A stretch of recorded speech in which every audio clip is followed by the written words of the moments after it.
Bonjour à tous. Donc en cette année de Master 1 à l'IDREC Paris, donc nous avons établi un rapport de recherche. Donc pour ma part, ce sera un projet personnel sur Concept Drive. Donc par la suite, un petit sommaire avec une présentation du projet, une présentation du marché, une analyse interne puis externe, un business model, un mix marketing, une revue littéraire, une problématique et pour tirer une conclusion. Donc la présentation du projet de Concept Drive, alors en quoi s'agit-il? Donc Concept Drive vise un marché qui s'étend sur toute la région de Pays de la Loire, ainsi que les départements frontaliers avec la Loire-Atlantique, Morbihan, Ille-et-Vilaine, Mayenne, etc. Donc avec la mise à disposition d'un chauffeur VTC, mise à disposition de chauffeurs privés, donc voitures de collection, voitures luxueuses, avec une voiture type luxe, donc une Mercedes classée, et avec l'utilisation de la plateforme Uber. Donc pour la cible de Concept Drive, donc c'est de 7 à 77 ans, avec des personnes ayant un besoin d'un service de transport privé, avec des cadres ou des PDG d'entreprise. Donc ça sera une cible plutôt CSP+.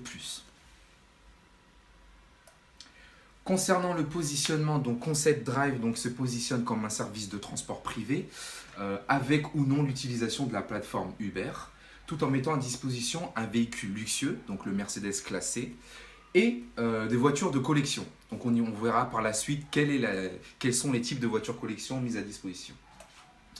Donc la présentation du marché, donc 1,5 million, c'est le nombre d'utilisateurs des services de VTC en France. 4, c'est le nombre de jours par mois durant lesquels les clients font appel à des VTC. 21 minutes, c'est la durée moyenne d'un trajet de la VTC. Donc de 21 000 à 30 000, c'est l'estimation du nombre de voitures supprimées de la circulation en France grâce au recours au VTC. Et entre 2014 et 2015, le nombre de créateurs d'entreprises se consacre au transport de voyageurs a bondi de 85%, donc ce qui est quand même assez conséquent. Donc pour la concurrence de Concept Drive, donc toujours au niveau local, donc à Nantes et son agglomération, nous avons plusieurs concurrents, donc Nantes, notamment Nantes Chauffeur Privé, Snapcar, Le Cab et Chauffeur Nicolas. Donc ce sont les principaux concurrents de Concept Drive. Donc alors pour le plan géographique de la concurrence, donc nous pouvons voir que cette concurrence est plutôt dans l'agglomération nantaise et, et un peu dans le centre-ville. Donc on peut voir ça sur la photo. Donc alors pour l'analyse interne de l'entreprise, donc ses forces, donc 3 véhicules de collection, donc un combi Volkswagen de type 1, donc ce sont les voitures qui ont plus de 30 ans, donc une voiture de collection, une Torpedo et une Vespa. Donc ce sont des véhicules de collection, hein, avec une voiture berline de luxe, comme je disais tout à l'heure, le Mercedes classé. Donc c'est une entreprise indépendante, c'est un service de luxe, c'est un service personnalisé. Et la grande force de Concept Drive, c'est qu'il met à disposition des combis Volkswagen et des Torpedo et Vespa, donc des voitures de collection. Donc ça pourrait être un réel avantage concurrentiel par rapport à ses concurrents. Donc bien évidemment, il y a recours à quelques faiblesses. Donc il y a un chauffeur, bien évidemment c'est une start-up. Les entretiens des véhicules de collection représentent certainement un coût et les pièces ne sont toujours pas disponibles à chaque fois. Donc concernant l'analyse externe, donc les opportunités, donc on est seul sur le marché à faire ce genre de concept. Il y a une forte demande puisque dans les villes pas très loin de Nantes, telles Pornic et La Baule, il commence à y avoir une forte demande de location de chauffeurs, de véhicules de collection. Donc proposition de services inexistants, comme je le disais, et une évolution du nombre d'habitants de 10 000 par an à Nantes. Donc c'est quand même assez conséquent. Donc bien sûr, il y a plusieurs menaces, donc des concurrents directs, comme j'ai cité tout à l'heure, donc Nantes, chauffeurs privés, VILux, Cab, etc. Des concurrents indirects, 120 chauffeurs VTC sur Nantes, présents sur Nantes. Donc c'est un réel impact sur le service que nous proposons. Donc les réglementations récurrentes qui y suivent, hein, notamment la loi Grand-Guillaume que nous verrons par la suite. Donc en 2014 et en 2015, le nombre de créations d'entreprises VTC est bondi de 85%, comme je l'ai dit au préalable. Donc concernant le business model, hein, donc, plusieurs rubriques y sont mentionnées avec les partenaires clés, donc il y a le consulat de Madagascar qui est sur Nantes, avec des activités clés pour le service de Concept Drive, donc c'est des navettes aéroports et mise à disposition de VSTC, location et navettes pour les voitures de collection comme je disais tout à l'heure. Donc la proposition de valeur c'est la mise à disposition de véhicules de collection et de chauffeurs. Donc la relation avec le client, ça sera plus sur une plateforme, avec une création d'un réseau et plus une communauté. Je parle d'une communauté plus pour les voitures de collection, parce qu'il y a vraiment une communauté pour les fanatiques de voitures de collection, donc c'est pour cela que j'ai mentionné ceci. Donc le segment clientèle, donc confort du véhicule, prix plus ou moins abordable, 10%, moins 10% que les taxis. Donc un voyage insolite, on va dire ça comme ça, en voiture de collection, puisque ce serait une réelle expérience nouvelle pour le client de voyager d'un point A à un point B dans une voiture de collection, tel un combi, hein, comme c'était le cas avant. Donc pour la structure de coût, donc ce qui est coûteux, logiquement, donc c'est la communication, les charges et les coûts de développement et la maintenance des véhicules. Donc les ressources clés, donc 3 voitures de collection et une voiture de luxe. Les canaux de distribution, donc ça sera un site internet bien sûr, les réseaux sociaux et une plateforme. Et les flux de revenus, ce sont les navettes, la mise à disposition d'un chauffeur privé et la location des véhicules. Donc concernant le mix marketing de Concept Drive, donc le prix, donc afin d'être actif pour le lancement de l'activité, les prix sont fixés et sont basés sur le coefficient taxi, soit un tarif pour une course aller-retour, 0,84 €. Tarif pour le kilomètre de nuit, donc aller-retour, 1,26 €. Tarif pour un kilomètre course simple pour le jour, 1,6 km. Tarif pour 1 km de course simple, nuit, 2,25 €. Donc le produit et service. Donc Concept Drive vise un marché qui s'étend sur toute la région de Loire-Atlantique ainsi que les départements frontaliers avec la Loire-Atlantique bien sûr, donc le Morbihan, Ille-et-Vilaine et Mayenne. Donc c'est un service de luxe, un service personnalisé, donc avec 3 véhicules de collection dont j'ai dit tout à l'heure, une voiture berline de luxe, Mercedes classée.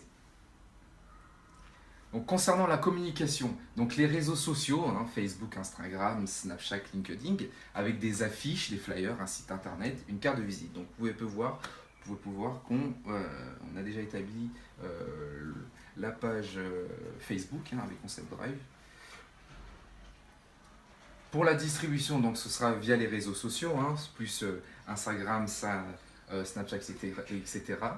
Donc nous pourrons mettre à disposition tous les flyers dans différents points de vente et dans différents endroits tels les restaurants, tels les offices de tourisme, les consulats, etc.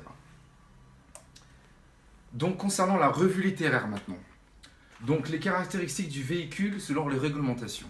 D'après, la voiture de transport avec chauffeur doit avoir entre 4 et 9 places, donc chauffeur compris, moins de 6 ans, sauf véhicule de collection, et moins de 4 portes. Donc des dimensions minimales hors tout, donc de 4,50 m à 1,70 m. Donc les véhicules tels le berline, etc. Donc par exemple, nous ne pouvons pas faire ce genre de service avec une Clio ou avec une Twingo par exemple, pour être un peu grossier. Donc un moteur d'une puissance nette supérieure à égale à 84 kWh. Donc ces conditions ne s'appliquent pas aux véhicules hybrides et électriques. Donc la tarification. Donc un VTC ne peut pas louer à la place mais payer à la course. Donc le prix total de la course peut être soit tarifaire et déterminé à la course dès la commande, soit calculé après la prestation en fonction du temps de trajet, durée de la prestation et la distance parcourue. Donc la base eurokilométrique. Donc concernant les vignettes, donc il y a plusieurs vignettes. Hein. Donc chaque véhicule doit obligatoirement afficher une signalétique, donc voiture de tourisme avec chauffeur VTC, donc constituée d'une vignette autocollante indiquante, comme vous pouvez la voir ici, donc le numéro d'inscription de l'entreprise ou au registre des VTC, le numéro d'immatriculation du véhicule, la vignette de couleur rouge doit être conforme au modèle fixé par arrêté et elle doit être apposée à l'avant du véhicule dans l'angle du pare-brise avant, en bas à gauche de la place du chauffeur. Et à l'arrière du véhicule dans l'angle du pare-brise arrière en bas à droite à l'opposé de la place du chauffeur. Donc les compétences professionnelles à avoir pour exercer cette profession. Donc il faut être titulaire d'un permis B logiquement au cours de validité depuis plus de 3 ans, obtenir une attestation d'aptitude physique délivrée par le préfet, de réussir un examen qui remplace la formation initiale de 250 heures, donc ça c'est spécialement pour les VTC, ou d'avoir une expérience de chauffeur professionnel de transport de personnes d'au moins 1 an au cours des 10 dernières années précédentes. Donc la loi Grand-Guillaume, qu'est-ce que c'est? Donc la loi Grand-Guillaume est une proposition de loi donc de Laurent Guillaume que vous voyez ici, donc destinée à la pacification des relations dans le secteur du transport public, particulier de personnes, notamment entre taxi et VTC.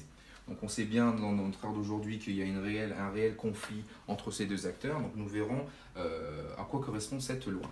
Donc 5 points à retenir sur la loi Grand-Guillaume. Donc les lotis, donc les capacitaires de transport, ne pourront plus jouer au VTC dans les métropoles. C'est-à-dire, donc il y aura une obligation d'information pour toutes les plateformes, interdire les clauses d'exclusivité, un observatoire indépendant pour le secteur et des centres d'examen communs. Donc la problématique, comment Concept Drive peut développer son activité malgré la législation actuelle, loi Grand-Guillaume. Donc pour en finir, nous pouvons dire que Concept Drive n'a pas pris de risque majeur pour les titulaires d'une carte VTC, pour les titulaires d'une carte VTC, car la loi Grand-Guillaume consiste plus les capacitaires de transport, dont les lotis, car ils ne pourront plus marauder entre guillemets comme les VTC, ils seront obligés de passer un examen pour avoir l'équivalence des taxis et des VTC. Et par la suite, tout cela sera mis en place en fin d'année 2017, en décembre 2017, et sera actif dès le 1er janvier. Donc merci pour cette conclusion. Donc mon rapport de recherche m'a été très instructif, puisque j'ai su savoir tirer des conclusions grâce aux éléments que j'ai rassemblés sur la revue littéraire. Bon, voilà, j'espère que ça vous a plu. Et merci beaucoup.